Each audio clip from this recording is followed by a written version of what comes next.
I've been doing this for full time for almost 10 years, and I didn't really mean to be a psychic. It just sort of happened. I was actually a legal policy analyst. I have a background in psychology, but also in law. And I realized I was interested in universal laws and really more than man-made laws.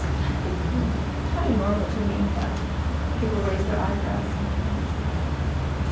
I had experiences, I guess, when I was a child, just like everybody, feeling really connected to nature, feeling like I knew things about people, especially when adults were lying. It seemed like they did that quite a bit. And then, that sort of creates awkward relationships between children and adults.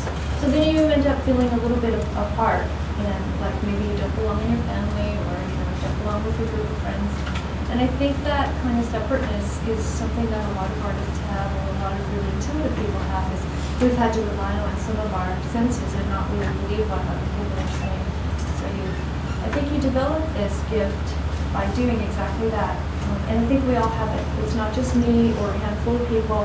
I think we can all talk with spirits, and I think we can all hear what they're saying, and we can all learn how to get centered in the moment and hear the messages that are coming and that are offered to us all the time. I think they're always there. It's just, can we, practicing learning how to be in it so that we can hear.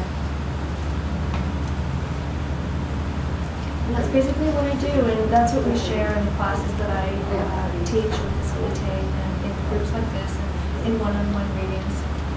It's also a very creative process, intuition. As you know, probably you've had the ones of you who are aware of your intuition. It comes in some pretty interesting ways.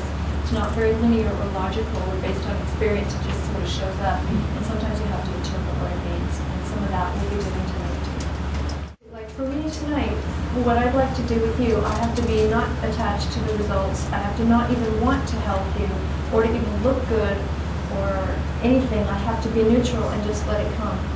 And if we can get ourselves into that state, we can get messages for ourselves. But it's like learning to not judge it as it's coming in, because it comes in and then we, oh, this is the answer, and then maybe it doesn't come all the way through, because there's a two-part of this process. There's receiving and then communicating it to the person, or writing it down or whatever, and then there's interpreting it, and they're two different things. You don't want to start interpreting while you're getting it. And I think people who do channeling, and there's probably some of you here and other psychics who might be here, you want to let the pure information come through and figure out what it means.